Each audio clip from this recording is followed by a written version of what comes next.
Everyone. So one of the things with this big push with remote learning is how do we make sure there's equity? How do we ensure that those students that do not have Wi-Fi, that do not have technology, are getting the same quality resources as those that do? And it's a very, very difficult question.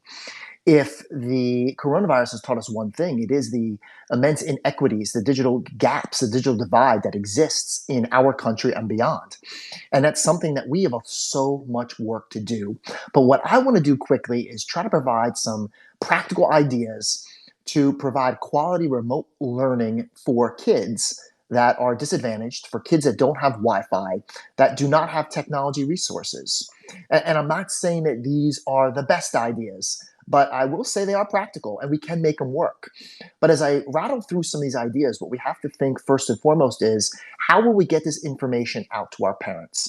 What I suggest is to have some sort of drop off and pick up location for parents. Parents are going to have to pick up this work and these ideas, but there's also going to have to be an opportunity for them to drop it off so kids can get needed feedback. So here are some ideas to ensure that remote learning will go on and still be high quality without technology. First off, think about how teachers can model with through written explanations. If we go on a whiteboard and we're solving a math problem, we're going through the steps. Well, we can do the same thing on paper. So as we think about the concepts, think about it as direct instruction on paper. We can write out the explanations to the concept, and then that will set up the stage for learning later. Another idea is scaffolded questions and tasks. We do not want to bombard our kids with low level worksheets and packets. That is not learning. We want to make sure that we're scaffolding all those different aspects for our kids to get them to think. Another aspect is guided and independent practice. If we are doing our modeling through written explanations, we're doing that direct instruction component on paper. Well, then we want kids to go through some guided independent activities. With the guided activities, you want to go through steps and have kids complete different questions or problems in steps leading up to independent practice so that they're ready to do that. Another aspect is how do we challenge our kids? Well, another idea is creating authentic challenge problems.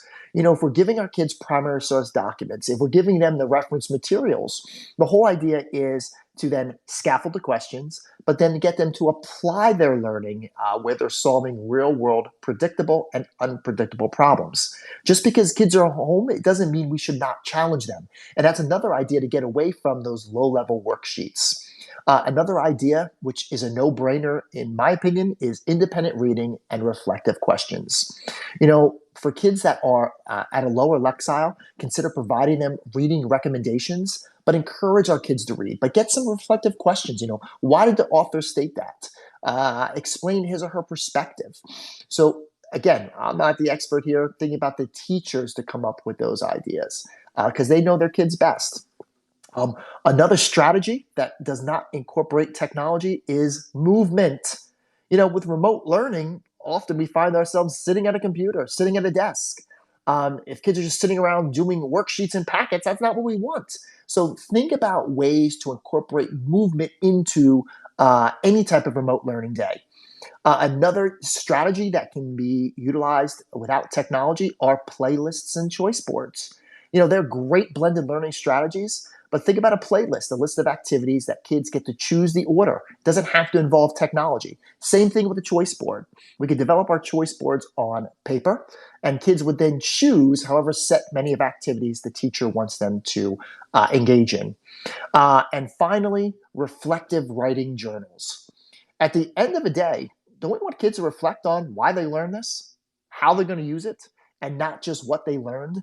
Reflective writing journals give kids the opportunity to really piece together all the different concepts they learned about.